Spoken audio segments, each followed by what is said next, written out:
Hello दोस्तों, welcome back once again to Insiderpedia. तो दोस्तों, आज की इस वीडियो में हम डिस्कस करेंगे E2E नेटवर्क्स लिमिटेड के बारे में। और आज की इस वीडियो में इसका Q3 FY25 का क्वार्टरली रिव्यू करेंगे और देखेंगे कि E2E नेटवर्क्स की परफॉर्मेंस कैसी रही अभी करंट टाइम में, मैनेजमेंट ने क्या कमेंट्री की, ताकि हम डिसीजन ले पाए कि करंट टाइम में E2E नेटवर्क्स लिमिटेड में क्या हमारी इन्वेस्टमेंट हो सकती है। तो चलिए वीडियो को शुरू करें। तो दोस्तों, वीडियो शुरू करूंगा, लेकिन उससे पहले बताना चाहूंगा कि ये जो भी वीडियोस हम अपने यूट्यूब चैनल पर डिस्कस करते हैं, ये सारी इंफॉर्मेशनल और एजुकेशनल पर्पस के लिए होती है। आप कोई भी इन्वेस्टमेंट डिसीजन सिर्फ वीडियोस देख करके ना करें। और अगर आपको रिकमेंडेशन चाहिए तो आप हमारी स्टॉक रिकमेंडेशन सर्विस को सब्सक्राइब कर सकते हैं। तो दोस्तों, अगर E2E नेटवर्क के शेयर प्राइस की बात करें तो पिछली साल फरवरी में 821 रुपए का ट्रेड कर रहा था। फिर इसमें काफी बड़ी रैली आई और इसने 5400 रुपए का हाई लगाने के बाद डाउनवर्ड ट्रेंड स्टार्ट हुआ, लेकिन क्वार्टरली रिजल्ट आने से कुछ पहले ही इसमें गिरावट शुरू हो गई। और यहाँ पे देख सकते हैं कि अभी पिछले 10 ट्रेडिंग सेशन में ऐसा रहा है कि सर्किट ओपन ही नहीं हो रहा था।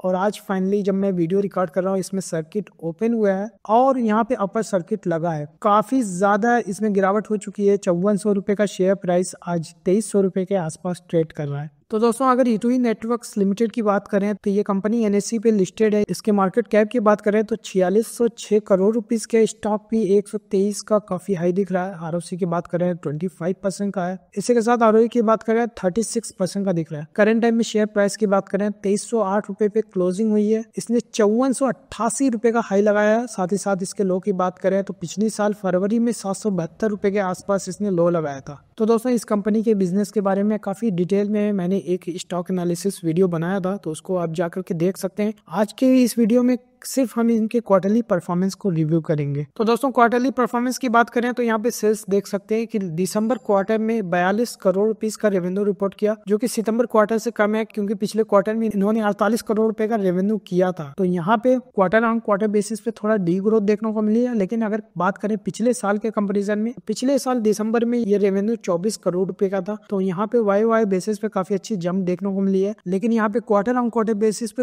डी ग्रोथ हुई है। तो दोस्तों, अगर इनके नेट प्रॉफिट की बात करें तो 12 करोड़ रुपीस का नेट प्रॉफिट रिपोर्ट किया गया है, जो कि सितंबर क्वार्टर में भी सेम था। लेकिन पिछले साल से कंपैरिजन करें तो ऑलमोस्ट डबल हो गया है। 6 करोड़ रुपीस का प्रॉफिट ये 12 करोड़ रुपीस का हो गया। इसके अलावा दोस्तों, ऑपरेटिंग प्रॉफिट मार्जिन की बात करें तो 47% का हुआ करता था, अभी 59% का रिपोर्ट किया गया है, जो कि पिछले 2-3 क्वार्टर से 66% का मेंटेन था। तो यहाँ पे 66% का जो ऑपरेटिंग प्रॉफिट मार्जिन था वो थोड़ा सा कम हो गया है, जो कि 59% का रह गया है। लेकिन पिछले साल से अच्छी जंप देखने को मिला है, क्योंकि पिछले साल सिर्फ ये 47% का था। तो दोस्तों, इसके अलावा अगर डिप्रेशिएशन की बात करें तो पिछले साल डिप्रेशिएशन सिर्फ 4 करोड़ रुपए का था, अभी 18 करोड़ रुपीस का दिख रहा है। तो यहाँ पे काफी तेजी से डिप्रेशिएशन बढ़ता हुआ दिख रहा है। हालांकि सितंबर की बात करें तो 13 करोड़ रुपीस का डिप्रेशिएशन था, तो दिसंबर में और भी ज्यादा बढ़ गया है, 18% का है। इसी के साथ अदर इनकम देख सकते हैं कि 1 करोड़ या 0 दिख रहा है। लेटेस्ट क्वार्टर में 13 करोड़ रुपीस का अदर इनकम दिख रहा है। तो दोस्तों, यहाँ पे अगर देखें सिर्फ नॉर्मल तरीके से, जहाँ पे हम अगर नेट प्रॉफिट को देखें तो कोई ऐसा मेजर कंसर्न नहीं है। सेल्स को भी देखें तो यहाँ पे कोई ऐसा दिक्कत नहीं नजर आ रही है, थोड़ा सा डी ग्रोथ हुई है। लेकिन यहाँ पे जो चीज कैच करने वाली है कि डिप्रेशिएशन का लेवल बहुत तेजी से बढ़ा है, साथ ही साथ अदर इनकम से यहाँ पे आया है। तो अब ये समझो कि 16 करोड़ रुपीस का प्रॉफिट बिफोर टैक्स है, उसमें से अदर इनकम 13 करोड़ रुपए का घटा दिया जाए तो प्रॉफिट बिफोर टैक्स सिर्फ 3 करोड़ रुपीस का बचेगा। उससे देखा जाए तो पिछली साल ये प्रॉफिट 7 करोड़ रुपए का था। ये कह सकते हैं कि अगर ये 13 करोड़ रुपीस जो दिख रहा है ये न होता तो ये 7 करोड़ रुपीस जो पिछली साल था वो सिर्फ यहाँ पे 3 करोड़ रुपीस रह जाता। हालांकि अच्छी ग्रोथ देखने को मिल रही है ओवरऑल नंबर्स में, लेकिन अगर ये अदर इनकम न होता तो यहाँ पे प्रॉफिट बिफोर टैक्स से 3 करोड़ रुपीस का होता, जो कि पिछले साल के कंपैरिजन में कह सकते हैं कि 50% का फॉल देखने को मिल सकता था। तो दोस्तों, ये वो चीज थी जिससे एक चीज तो क्लियर है कि बिजनेस में कहीं ना कहीं प्रॉफिटेबिलिटी काफी ज्यादा इम्पैक्ट हुई है। एक तो इनका डिप्रेशिएशन बढ़ गया है काफी तेजी से, उस हिसाब से रेवेन्यू भी बढ़ना चाहिए था, लेकिन रेवेन्यू बढ़ा नहीं है, उल्टा कम हो गया है। और यहाँ पे अदर इनकम हो गई है किसी वजह से, किस वजह से हुई है आगे हम डिस्कस करेंगे, लेकिन ओवरऑल इनका प्रॉफिट खत्म होता हुआ दिख रहा है, जो कि पिछले साल से भी कम हो गया। तो दोस्तों, ये वो चीज थी जिसकी वजह से शेयर जो 4000 रुपए का था अभी 2300 रुपए का जब आया है तब जाकर के सर्किट खुला है और लगातार इसमें लोअर सर्किट देखने को मिला। तो दोस्तों, इसके अलावा एनालाइज रिजल्ट पे नजर डाले तो यहाँ पे देख सकते हैं कि ये तो बढ़ता हुआ दिख रहा है, साथ ही साथ नेट प्रॉफिट भी बढ़ता हुआ दिख रहा है। नेट प्रॉफिट FY23 में 10 करोड़ का का था, जो कि बढ़ करके 22 करोड़ रुपए का हो गया। अभी टीटीएम बेसिस पे 37 करोड़ रुपीस का दिख रहा है। सेल्स की बात करें तो 66 करोड़ रुपीस से बढ़ करके 94 करोड़ रुपीस हुआ और अभी टीटीएम बेसिस पे 160 करोड़ रुपीस का दिख रहा है। अगर डिप्रिसिएशन की बात करें तो 20 करोड़ से घट करके सिर्फ 16 करोड़ रह गया था। अभी दोबारा से जंप देखने को मिला है, 49 करोड़ रुपीस का टीटीएम बेसिस पे दिख रहा है। तो दोस्तों अगर इनके बैलेंस शीट की बात करें तो यहाँ पे इक्विटी कैपिटल देख रहे हैं बढ़ता हुआ दिख रहा है, 14 करोड़ से बढ़ करके 17 करोड़ रुपीस का हो गया। इससे एक चीज क्लियर है कि इन्होंने फंडिंग रेज की है। कितनी फंडिंग रेज की है अभी आगे वीडियो में डिस्कस करेंगे। साथ ही साथ रिजर्व भी बढ़ता हुआ दिख रहा है क्योंकि फंडिंग इन्होंने रेज किया। ओवरऑल इक्विटी कैपिटल और रिजर्व की बात करें तो तकरीबन कह सकते हैं कि 500 करोड़ रुपीस का, उसमें 181 करोड़ रुपीस की बोरोइंग दिख रही है। फिक्स्ड एसेट की बात करें तो 210 करोड़ से बढ़ करके 296 करोड़ रुपीस का हो गया है। इसके अलावा इन्होंने दिसंबर में भी कुछ फिक्स्ड एसेट ऐड किया होगा जो कि अभी नहीं दिख रहा है क्योंकि बैलेंस शीट आपकी सिर्फ 6 महीने में आती है और पीएनएल आपका हर 3 महीने का आता है। तो दोस्तों कैश फ्लो की बात करें जो कि अभी FY24 तक का ही दिया हुआ है, तो यहाँ पे एक बिजनेस से लगातार कैश जनरेट हो रहा है, साथ ही साथ ये इन्वेस्टमेंट कर रहे हैं, साथ ही साथ इन्होंने फंडिंग भी रेज की है। तो दोस्तों अगर इनके रेशियोज की बात करें, डेटर डेज बढ़ता हुआ दिख जो कि 3 दिनों का था, अभी FY24 में 10 दिनों का है। हालांकि FY25 में कितना रहेगा ये अभी आने वाले क्वार्टर तक हमें दिख जाएगा। इन्वेंट्री ये कोई होल्ड नहीं कर रहे क्योंकि ये डेटा सेंटर की सर्विसेज दे रहे हैं, तो यहाँ पे 0 दिख रहा है। डेज पेबल भी 0 ही दिख रहा है क्योंकि ये अपने खुद का एसेट बिल्डअप करते हैं। आरओसी की बात करें 29% का था, तो FY23 में FY24 में भी 25% का मेंटेन कर रहे हैं। तो दोस्तों अगर इनके शेयर होल्डिंग पैटर्न की बात करें तो प्रमोटर्स की होल्डिंग कम हुई है, जो कि 59% थी वो घट करके 51 हुई है और दिसंबर में फर्दर इसमें रिडक्शन देखने को मिला है, अभी 43% की रह गई है। एफआईएस की होल्डिंग की बात करें तो यहाँ पे बढ़ती हुई दिखी है, लेकिन सितंबर से थोड़ा कम है, अभी 3.04% है। डीआईएस की भी होल्डिंग लगातार कम होती हुई दिख रही है, पब्लिक की होल्डिंग बढ़ती हुई दिख रही है। Overall number of share holder की बात करें 14,000 नंबर ऑफ इन्वेस्टर इन्वेस्टेड थे, फिर 23,000 हो गए। अभी दिसंबर में 38,377 इन्वेस्टर इसमें इन्वेस्टेड है, तो इसमें रिटेल इन्वेस्टर की पार्टिसिपेशन काफी ज्यादा बढ़ गई है। तो दोस्तों अभी तक हमने देखा कि E2E नेटवर्क्स का शेयर प्राइस 5400 रुपए से गिर करके आज 2300 रुपए का आ गया है। क्वार्टरली रिजल्ट के बाद इसमें लगातार लोअर सर्किट देखने को मिला। क्वार्टरली रिजल्ट का जब हमने रिव्यू किया तो यहाँ पे पता लगा कि क्वार्टर ऑन क्वार्टर बेसिस पे डी ग्रोथ हुई है, साथ ही साथ डिप्रिसिएशन बहुत ज्यादा बढ़ गया है। अगर इनका अदर इनकम 13 करोड़ का न होता तो कह सकते हैं कि प्रॉफिट जो है पिछले साल के कंपेरिजन में 50% डाउन देखने को मिलता है, लेकिन अदर इनकम ने उसको एडजस्ट कर दिया है। इसके अलावा शेयर होल्डिंग पैटर्न में देखा कि चूंकि ये लगातार फंडिंग रेस कर रहे हैं, इसके अलावा प्रमोटर्स ने कुछ इक्विटी भी सेल किया है, उसकी वजह से प्रमोटर्स की होल्डिंग घट रही है, ओवरऑल पब्लिक की होल्डिंग बढ़ रही है। एफआईएस और डीआईएस की होल्डिंग पिछले 2 क्वार्टर से ठीक ठाक बनी हुई है, लेकिन यहाँ पे भी रिडक्शन देखने को मिला है। तो दोस्तों अब आगे मैनेजमेंट की कमेंट्री को डिस्कस करेंगे ताकि समझ पाए क्वार्टरली डी ग्रोथ की हुई, साथ ही साथ ये अदर इनकम कहाँ से आया हुआ है। तो चलिए मैनेजमेंट की कमेंट्री को डिस्कस करें। तो दोस्तों अगर इनकी ग्रोथ और इंफ्रास्ट्रक्चर एक्सपेंशन की बात करें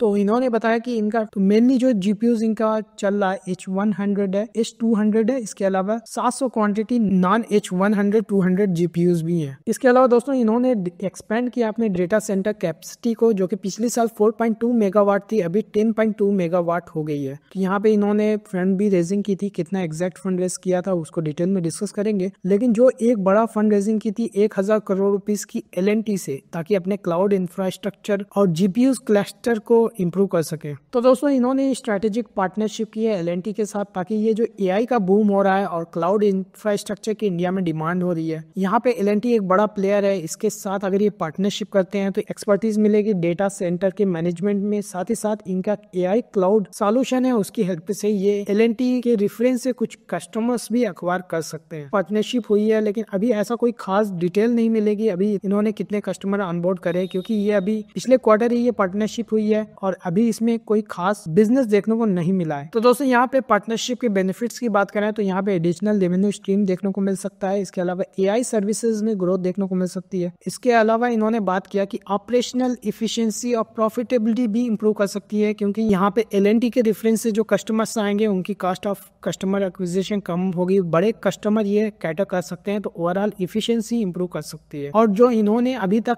एसेट बिल्ड किया है उसका यूटिलाइजेशन भी काफी तेजी से होगा, क्योंकि यहाँ पे देखा कि जो इन्होंने जीपीयूज इंस्टॉल तो कर दी हैं, जिसकी वजह से डिप्रेशिएशन काफी तेजी से बढ़ा है, जो कि अभी 18 करोड़ रुपीस का लेटेस्ट क्वार्टर में डिप्रेशिएशन शो किया है। लेकिन अभी उसका यूटिलाइजेशन उतना है नहीं और ऊपर से रेवेन्यू भी कम हो गया, तो ओवरऑल प्रॉफिटेबिलिटी काफी इंप्रूव हो रही है। अब इनको चाहिए कि तेजी से कस्टमर को ऑनबोर्ड करें ताकि अपनी यूटिलाइजेशन को इंप्रूव कर सके। तो दोस्तों इनके फाइनेंशियल हाइलाइट्स को डिस्कस कर लें तो दोस्तों इन्होंने total 1484 crore rupees preference equity issue से रेज किए है, जहां पे इन्होंने 150 करोड़ रुपीस Q3 FY25 तक इन्वेस्ट कर दिया है। अभी भी इनके पास 1334 करोड़ रुपीस बैंक अकाउंट में पड़े हुए हैं। इसी वजह से जो 13 करोड़ रुपीस का अदर इनकम दिख रहा था वो मेनली ट्रेजरी इनकम से आया हुआ था, जो कि इन्होंने फंड रेजिंग की है, और यही अदर इनकम की वजह से इनका पैट जो है अभी स्टेबल दिख रहा है। अदरवाइज वो पिछले साल के कंपैरिजन में 50% डीग्रोथ दिखता है। लेकिन इनके बैंक अकाउंट में 1300 करोड़ रुपए पड़े हुए हैं, उससे जो इंटरेस्ट का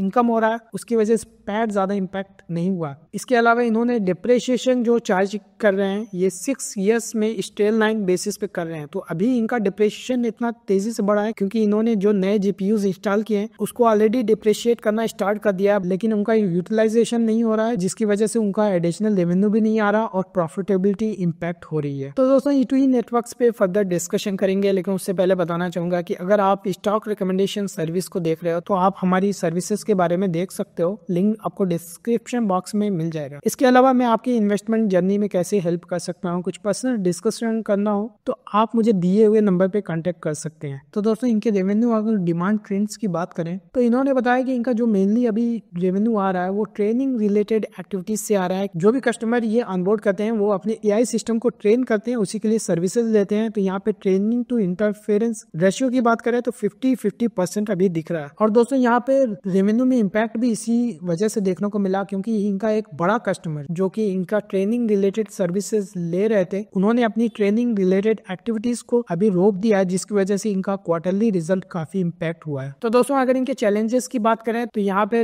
रेवेन्यू में डिप देखने को मिला है क्योंकि यहाँ पे ट्रेनिंग डिप्लॉयमेंट जो है वो बस्टी नेचर का है, और यहाँ पे अगर कोई कस्टमर खास करके बड़ा कस्टमर अगर अपना ट्रेनिंग का काम रोक देता है तो यहाँ पे इनका रेवेन्यू तुरंत इम्पैक्ट हो सकता है। हालांकि ये बता रहे हैं कि जैसे ही इनके और भी ज्यादा कस्टमर होंगे ये ओवरऑल जो इम्पैक्ट जो शॉर्ट टर्म में देखने को मिल सकता है इसका इम्पैक्ट थोड़ा कम हो सकता है, लेकिन इसके लिए उनको लार्ज और डाइवर्सिफाइड कस्टमर बेस बिल्डअप करना पड़ेगा। तो दोस्तों इनके फ्यूचर एक्सपेक्टेशन की बात करें तो इन्होंने अभी तक बताया था कि ये जो ज्यादातर रेवेन्यू स्मॉलर कंपनी से ला रहे हैं, लेकिन अभी L&T के साथ पार्टनरशिप की है तो ये अभी लार्ज ऑर्गेनाइजेशन पे भी अपना फोकस स्टार्ट कर रहे हैं। साथ ही साथ ये अपना कस्टमर बेस स्ट्रॉन्ग करना चाहते हैं ताकि एक डाइवर्सिफाइड कस्टमर बेस बन सके और रेवेन्यू थोड़ा सा स्टेबलाइज हो सके, क्योंकि अभी एक इनका कस्टमर चला गया, इसकी वजह से क्वार्टर बेसिस पे डी ग्रोथ देखने को मिली। साथ ही साथ जो एग्जिस्टिंग इनका जीपीयूज डिप्लॉय है ऑलरेडी उसका एडिशनल का जो डिप्रिसिएशन बढ़ गया है और वहाँ पे प्रॉफिटेबिलिटी काफी इंप्रूव हो रही है। हालांकि एक चीज और क्लियर नहीं है कि अभी जो कस्टमर छोड़ के गया है अगर दिसंबर में गया होगा तो सिर्फ 1 महीने का इम्पैक्ट देखने को मिलेगा, अगर अक्टूबर में ही चला गया होगा तो वहाँ पे 3 महीने का इम्पैक्ट दिखता। तो ये अभी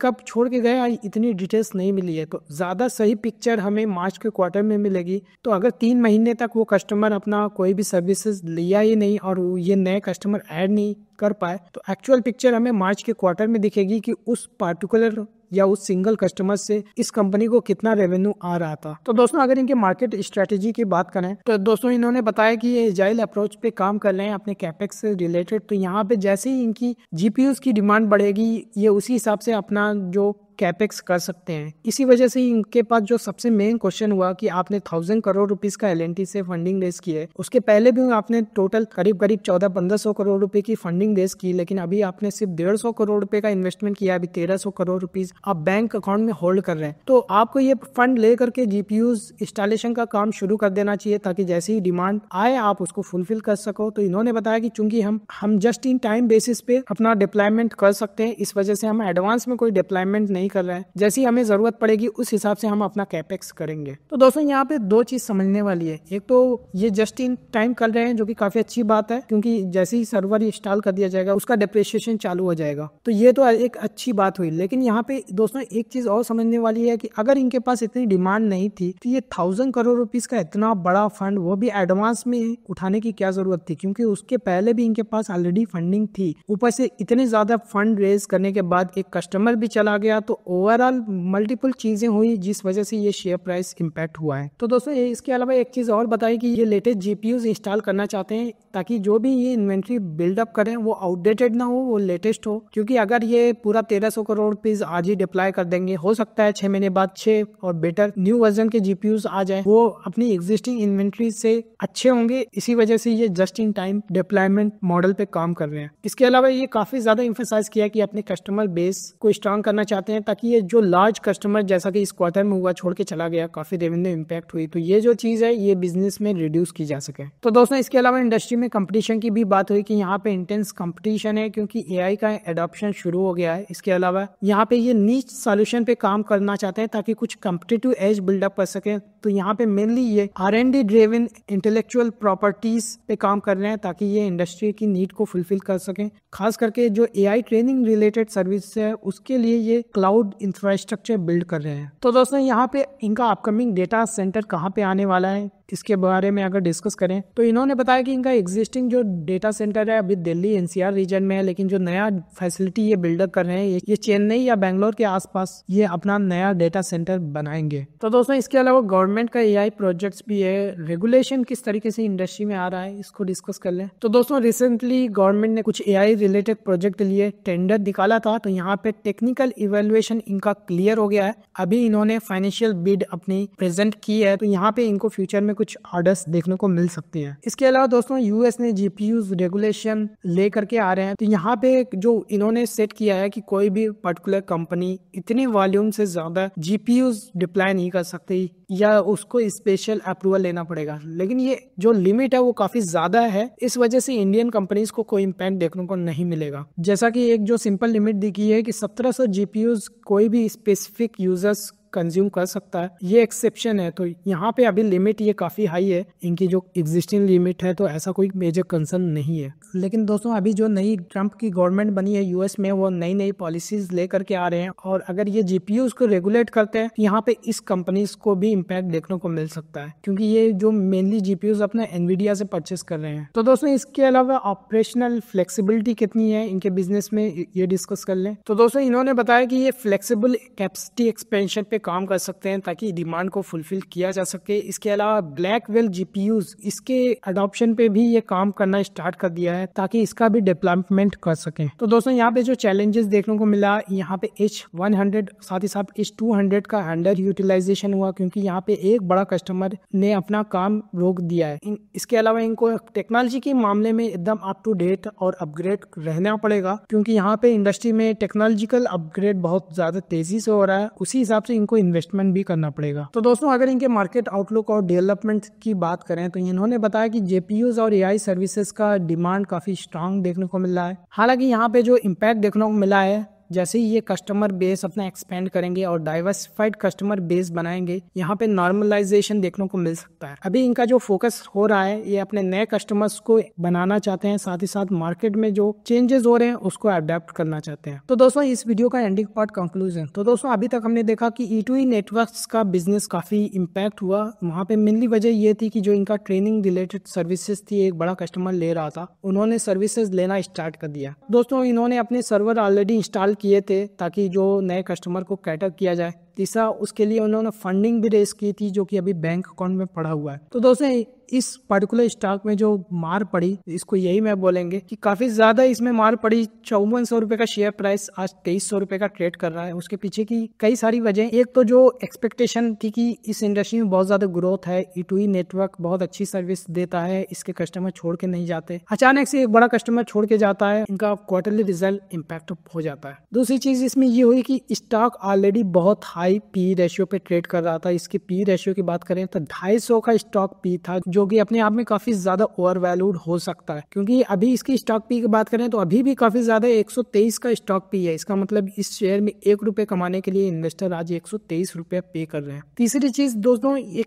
चीज है कि अगर इनको इतनी ज्यादा विजिबिलिटी और क्लैरिटी नहीं थी तो एडवांस में दो फंडिंग रेस करने की क्या जरूरत थी। एक तरीके से यही चीज हो गई है कि हमने फंड तो रेस कर लिया, अब मैनेजमेंट को ही लग रहा है कि नहीं पता है कि यहाँ पे इतना ज़्यादा फंड रेस करके कब डिप्लॉय करेंगे, कोई भी इन्होंने इंडिकेशन नहीं दिया कि करंट क्वार्टर में ये कितना फंड इन्वेस्ट करने का प्लान कर रहे हैं। तो इस वजह से इतनी ज़्यादा अनसर्टेन चीज़ हुई, इस वजह से शेयर प्राइस देख सकते हैं कि 3800 के लेवल से लोअर सर्किट लगना शुरू हुआ है और 2200 के लेवल टच करने के बाद आज जाकर के फाइनली 10 ट्रेडिंग सेशन के बाद इसमें अपर सर्किट लगा है। तो दोस्तों जहां तक पर्सनल इन्वेस्टमेंट और रिकमेंडेशन का सवाल है, ये शेयर को हमने 1700 के लेवल पे 29 जुलाई को अपने क्लाइंट को रिकमेंड किया था और 4740 एकदम टॉप पे 4 नवंबर को एग्जिट इसमें दिला चुके हैं। तो दोस्तों यहाँ पे जो लर्निंग मैं देना चाहता हूँ कि इस तरह की कंपनीज में क्या सही टाइम होता है एग्जिट लेने का। अभी काफी लोगों का सवाल भी ये था कि सर आपने क्या देख करके इतने हाई पे आपने एग्जिट ले लिया, जो कि एकदम ऑलमोस्ट टॉप पे था तब हमने एग्जिट लिया।